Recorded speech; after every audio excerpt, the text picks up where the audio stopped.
Okay, here's another stupid tip for today. A lot of guns have LED boards, okay, such as the, this is a Bob Long Mummy, which you guys will see in an upcoming video. There's quite a few guns that use LED boards. DMs, NTs also have LED boards.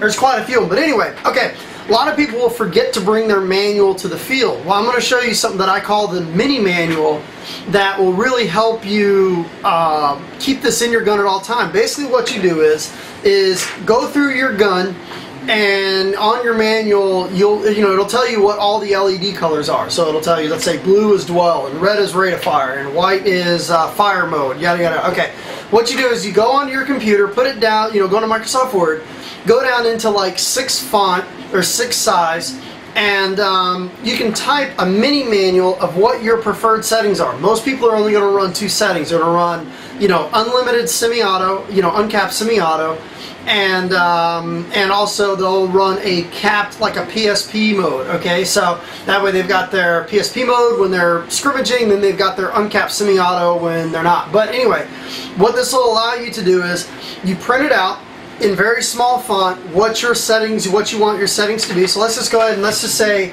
blue is dwell. Okay, blue equals dwell. So let's just pretend that this was kicked out from my printer at size 6 or whatever. Okay, then what you do is take yourself a piece of either Scotch tape or packing tape like this. Okay, and then what you do is you go ahead and you put it over the top of it. Now what this is going to do is this is going to help it be a little bit water resistant, so that if it gets damp or condensation or something like that. And as you can see, it's a little bit shiny now.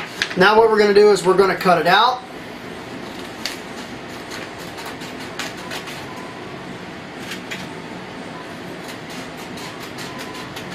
Okay, now we've got pretty much our own little laminated mini manual.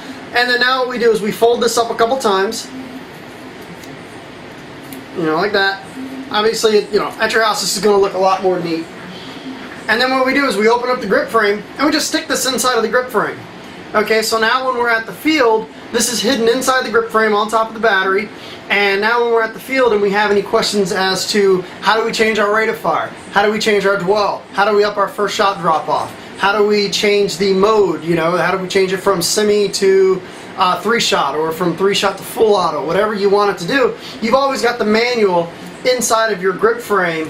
And this way you don't have to worry about calling your buddy on the computer to look up the manufacturer's website to get you the manual to tell you what color it is and yada yada yada. So this is really, really important, this little mini manual. It's going to save your ass, especially if you go to a tournament and you've got some old classic, I don't know, Warlock board or something like that no one's ever heard of, or like Tag Sports or something. I had one time a player right before we were about to play a game at World Cup.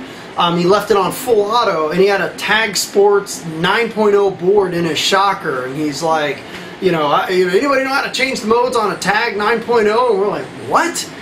So by doing this and putting this little mini manual inside of your grip frame, you'll always have a reference for the modes in your gun if you need to change something. Sometimes you think your gun's set at 12.5, or you think you're right at the rate of fire cap, and you go and test that out in the field and you're slightly over. So you can, by looking really quickly at your mini manual, you can, adjust your rate of fire and stuff like that. But let me tell you what, so many paintball players don't do this, and they wonder why they get to the field and their gun shoots like shit, or they can't figure out what they changed at home and this, that, and the other. Try out this little mini manual. It is a lifesaver. You should always bring your manual to the field anyway, but if you don't, or you happen to forget it, at least you've always got this in your grip frame, and this will hopefully save you a lot of frustration at the field. You're not 9 o'clock in the morning waking your friends up to get on the computer to tell you what color does what on your board. So hopefully that helps.